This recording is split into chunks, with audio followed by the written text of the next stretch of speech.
Arduinoட entire ஹார்ட்வேரை 1 மினிட்ல கற்றுக்கலாம். So இந்த இது வந்து ஒரு Arduino யூனோ போர்டு. சென்ட்ரலாக இருக்கிறது வந்து மைக்ரோ கண்ட்ரோலர். இது வந்து AVR மைக்ரோ கண்ட்ரோலர். Atmega 328Pன்ற ஒரு சிப்பு தான் இது யூஸ் பண்ணுறோம். இதுதான் இந்த போர்டோட பிரெயினாக யூஸ் ஆகும். அண்ட் எங்கே இருக்கிறது வந்து 16 MHz கிறிஸ்டல் ஆசிலேட்டர். இந்த ஆசிலேட்டர் வச்சு தான் நம்மளோட Arduino வந்து டைம் அண்ட் ஸ்பீடை வந்து கால்குலேட் பண்ணி ஆப்ரேட் ஆகும். அண்ட் இங்கே இருக்கிறது வந்து நம்மளோட DC ஜாக் Arduino பவர் பண்ணுறதுக்கு. இது வந்து USB போர்ட். இது வழியாக தான் நம்ம Arduinoக்கு வந்து கோட் ரைட் பண்ணுவோம். இது வந்து TTL IC. நம்ம USBலேருந்து கம்ப்யூட்டர்லேருந்து வர கோடை இந்த TTL IC ப்ராசஸ் பண்ணி மைக்ரோ கண்ட்ரோலருக்கு ஃபீட் பண்ணும்.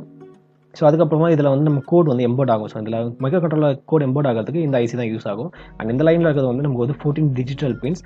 0லேருந்து 13 வைக்கிறது எல்லாமே டிஜிட்டல் பின். இந்த பின்ஸ் இந்த போர்ட்ஸை யூஸ் பண்ணி இந்த பின்ஸை யூஸ் பண்ணிட்டு digital input and output functions perform பண்ண முடியும். அதாவது 1 or 0ன்ற லாஜிக்கில் இன்புட்டும் அண்ட் அவுட்புட்டும் கிவ் அண்ட் டேக் நம்மளால் பண்ண முடியும். அண்ட் இந்த சைடு இருக்கிறது வந்து A0லேருந்து A5 வரைக்கும் அனலாக் பின்ஸ். அனலாக் இன்புட் இதில் வந்து ரிசீவ் பண்ண முடியும். 0லேருந்து 5 வோல்ட்